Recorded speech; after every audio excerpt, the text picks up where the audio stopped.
Hello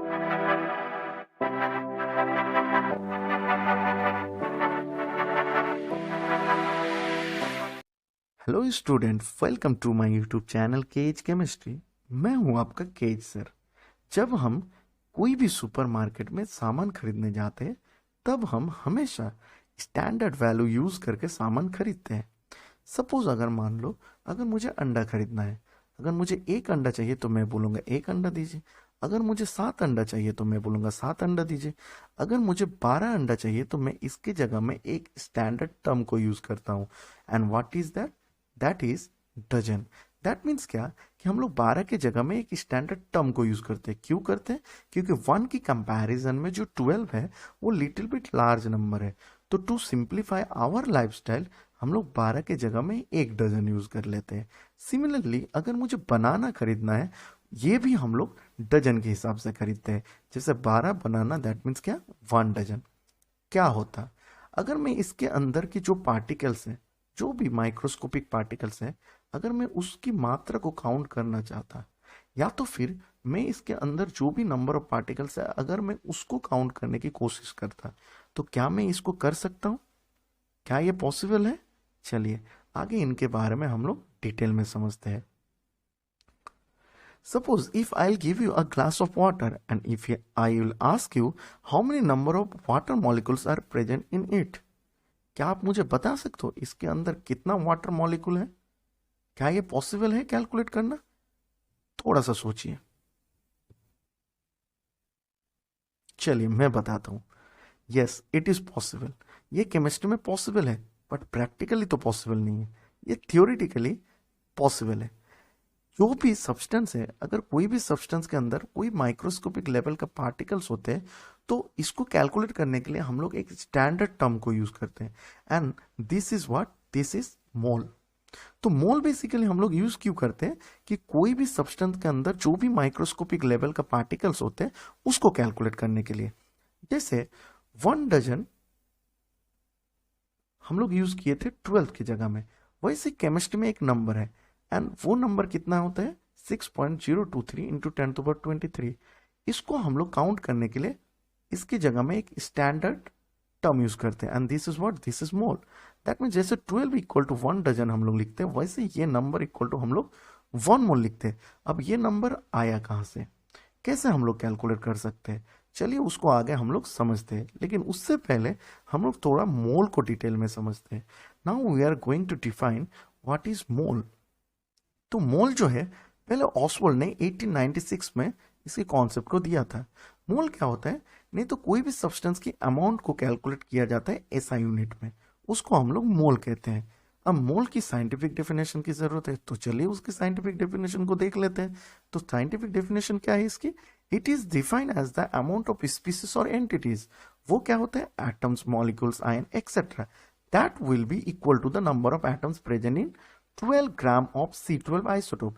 ये बहुत ही important term है, 12 ग्राम ऑफ C12 आइसोटोप। तो चलिए इससे पहले आइसोटोप को थोड़ा समझ लेते हैं।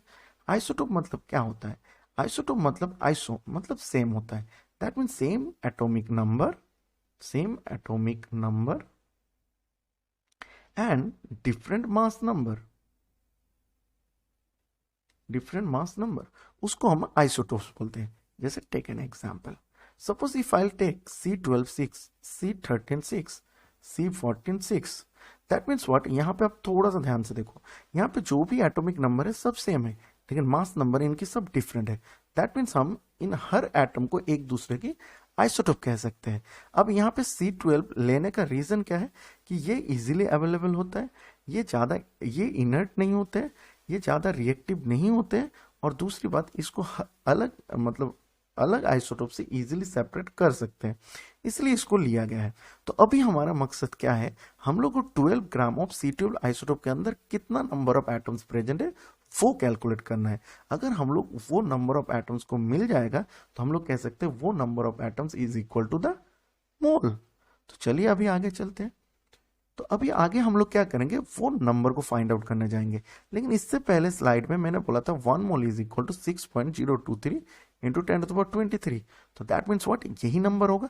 तो यही नंबर कहाँ से आया उसको हम लोग कैलकुलेट करेंगे। बट उससे पहले थोड़ा सा हम इस नंबर के बारे में जान लेते हैं।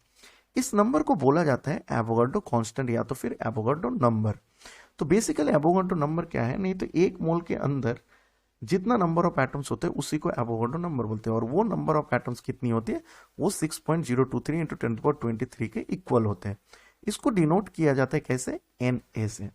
अगर मैं बोलूं, चलिए एग्जांपल देख लेते हैं। अगर मैं बोलूं कि 1 mole of hydrogen atom present है, दैट मीन्स व्हाट, कि 6.023 इंटू 10⁻23 एटम्स प्रेजेंट है। अगर मैं बोलूं 1 mole of oxygen molecule present, that means 6.023 into 10⁻23 molecules present है। अगर मैं बोलूं 1 mole ions present, that means 6.023 into 10⁻23 ions present है।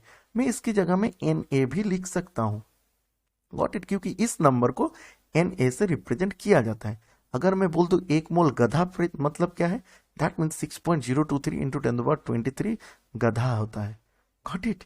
तो चलिए अभी आगे चलते हैं कि ये नंबर आया कहां से। चलिए देखते हैं कि how we calculate this number. तो बेसिकली एक कार्बन एटम को लिया गया, कौन सा, C12 वाले को, और मास स्पेक्ट्रोमेट्री में इसकी मास कैलकुलेट किया गया, एंड वो मास कितनी आई, 1.99 इंटू 10⁻23 ग्राम। अब 1.99 into 10⁻23 gram of carbon has 1 atom, एक एटम की मास है इतनी। तो अगर मैं 1 ग्राम कार्बन 12 एटम कितने एटम को कंटेन करता है, अगर मैं कैलकुलेट करना चाहूं तो मैं कैसे कैलकुलेट करूं, 1 ग्राम डिवाइडेड बाय 1.99 इंटू 10⁻23 ग्राम। अब ग्राम ग्राम तो कैंसिल हो गए, बचा कितना, एटम्स। अब सवाल ये है कि हम लोग जो मोल में पढ़े थे कि 1 मोल इज इक्वल टू क्या था, 12 gram of C12 isotope. That means 12 gram of C12 isotope के अंदर कितना एटम्स प्रेजेंट है, तो चलो इसको कैलकुलेट कर लेते हैं। तो 12 gram of C12 isotope has 1 by 1.99 into 10⁻23 multiply into 12. So what we will get? We'll get this number 6.023 into 10⁻23. So अब समझ में आया कि हम लोग 1 मोल इक्वल टू क्यों बोलते थे 6.023 into 10⁻23। आई होप सब लोगों को समझ में आ गया। तो दैट मीन्स हम लोग कह सकते हैं कि 1 मोल मतलब क्या है, 12 ग्राम ऑफ C12 आइसोटोप के अंदर जितना एटम है, और वो एटम कितना है, 6.023 इंटू 10⁻23 एटम्स, उसी को हम लोग 1 मोल बोल देंगे। So I hope all of you understood. ऐसे इंटरेस्टिंग वीडियो अगर आपको चाहिए तो प्लीज इस चैनल को लाइक कीजिए, शेयर कीजिए, and don't forget to subscribe it. तो हम लोग अगली क्लास में बहुत ही इंपॉर्टेंट एक टॉपिक पढ़ने वाले हैं। वो क्या है कि मोल की पावर क्या है। दैट मीन्स ये जो नंबर हम लोग का कैलकुलेट करके है 6.023 into 10⁻23, don't under estimate with this number, क्योंकि ये नंबर बहुत ही बड़ा और बहुत ही ह्यूज नंबर है। तो नेक्स्ट वीडियो में हम लोग इनके बारे में थोड़ा सा पढ़ेंगे कि मोल की पावर कितना है। तो चलिए देखेंगे नेक्स्ट वीडियो में। चलिए तब तक के लिए बाय।